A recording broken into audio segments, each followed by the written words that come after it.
दोस्तों, किसी महान व्यक्ति ने सही कहा है, दुनिया आपकी चीजें छीन सकती है, लेकिन आपका नसीब नहीं छीन सकती। आज की कहानी सिर्फ एक कहानी नहीं, ये जीवन का एक गहरा सच है जो शायद आपकी सोच बदल दे।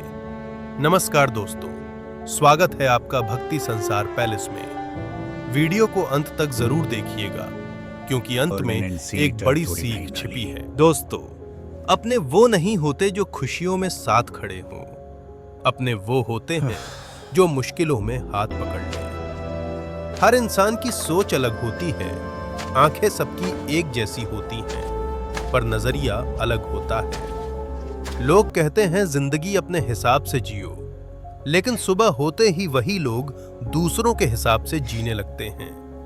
एक दिन उनकी पत्नी ने कहा, क्या आपको अपने बेटे से कोई प्रेम नहीं?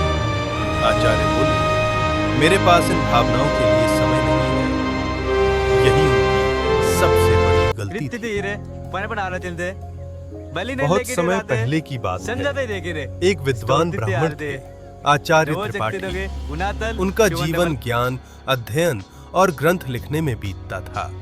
उनकी पत्नी और एक छोटा बेटा था, अर्पण।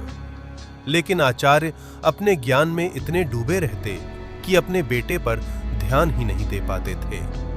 दूसरी ओर अर्पण अपनी मां के लाड़ प्यार में बिगड़ता गया, पढ़ाई छोड़ दी, गलत दोस्तों के साथ रहने लगा। धीरे धीरे उसने जुआ और शराब की आदत भी पकड़ ली। एक दिन वो अपने दोस्तों के साथ मंदिर में चोरी करते पकड़ा गया और सीधे राजा के दरबार में ले जाया गया। जब राजा को पता चला कि वो आचार्य का बेटा है, तो वो भी चौंक गए। आचार्य को बुलाया गया और उन्हें अपने बेटे के लिए सबके सामने झुककर माफी मांगनी पड़ी। उस दिन उनकी प्रतिष्ठा टूट गई। लोग ताने देने लगे, देखो, ज्ञान देने वाले का बेटा चोर निकला। ये अपमान आचार्य सह नहीं पाए और धीरे धीरे बीमार हो गए। मरने से पहले उन्होंने एक ग्रंथ पूरा किया और अर्पण को देते हुए कहा, बेटा, ये मेरी सबसे बड़ी संपत्ति है।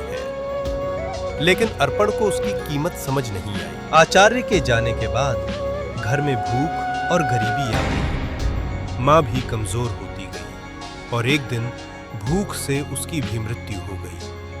अब अर्पण बिल्कुल अकेला था, भूखा, मजबूर और बेसहारा। वो जंगलों में भटकता रहा और एक दिन उसके पिता के ग्रंथ के कुछ पन्ने उड़ गए। यही पन्ने किसी और की जिंदगी बदलने वाले थे। एक युवराज को वो पन्ना मिला जिसमें लिखा था, एक झूठ कई झूठों को जन्म देता है। किसी की जान लेना आसान, जीवन देना कठिन है। इन शब्दों ने युवराज की जान बचा ली। जब वो ग्रंथ बाद में अर्पण के पास मिला, तो युवराज ने उसे बहुत बड़ी कीमत देने की पेशकश की। तब अर्पण को समझ आया, असली धन ज्ञान होता है और अज्ञान सबसे बड़ी गरीबी। उसने पैसे अपने पास रखने के बजाय गरीब बच्चों के लिए पाठशाला खोल दी और खुद भी पढ़ाई शुरू की। दोस्तों, अगर इंसान समय रहते संभल जाए तो जिंदगी बदल सकती है। बुराइयों को अपने ऊपर हावी मत होने दो। ज्ञान ही असली शक्ति है और समय सबसे बड़ा गुरु है। अगर कहानी पसंद आई हो तो वीडियो को लाइक करें और चैनल भक्ति संसार पैलेस को सब्सक्राइब जरूर करें।